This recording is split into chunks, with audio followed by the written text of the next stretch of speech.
Shadowed Battlegrounds presents Through the Mists of Time, a pilot's journey. In the thick of World War I, amidst the thunderous cacophony of war, there was a pilot, Captain Edward Jameson, who soared above the clouds, feeling momentarily detached from the chaos below.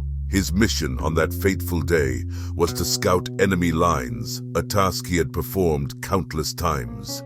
Yet, the air felt different, charged, as if a storm were brewing on a clear day. As Edward pushed his biplane to its limits, a strange, shimmering vortex appeared out of nowhere, crackling with energy. Before he could react, his plane was sucked into the anomaly, hurtling through a tunnel of blinding light and incomprehensible visions of past and future wars. Moments later, he emerged under a different sky, his plane sputtering to a crash landing in an unfamiliar land. Dazed, Edward crawled from the wreckage, finding himself on the outskirts of a small, eerily quiet village. The architecture was wrong, the clothing people wore was wrong. It was Europe, yet not the one he knew.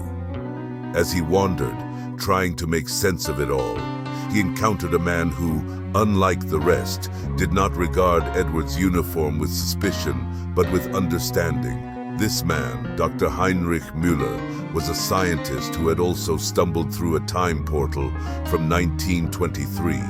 He had been researching theoretical physics, experimenting with the very fabric of time itself, when an accident cast him into this era.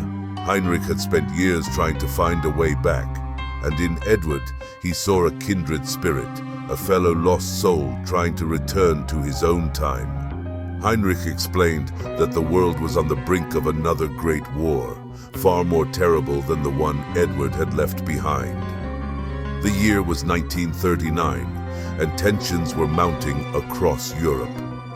Heinrich had finally discovered the means to reopen the portal, but needed Edward's help to gather the necessary components scattered amidst the burgeoning chaos of the pre-war landscape.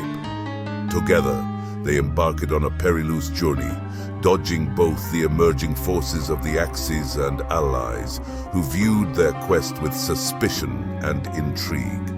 Heinrich's device, a curious amalgamation of early 20th century technology and theoretical physics, was nearing completion just as the echoes of the first gunshots of World War II were heard. With time running out and the world once again engulfed in conflict, Edward and Heinrich activated the device amidst the roar of bombers overhead.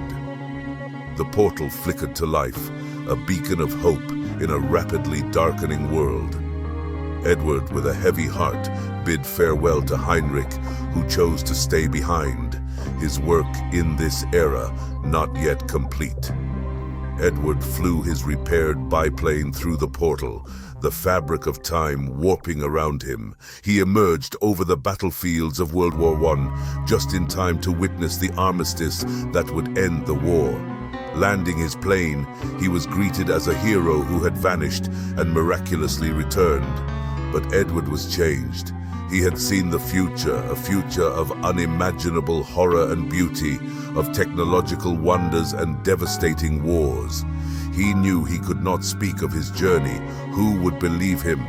Instead, he dedicated his life to promoting peace, haunted yet hopeful, a man out of time who had glimpsed the shape of things to come.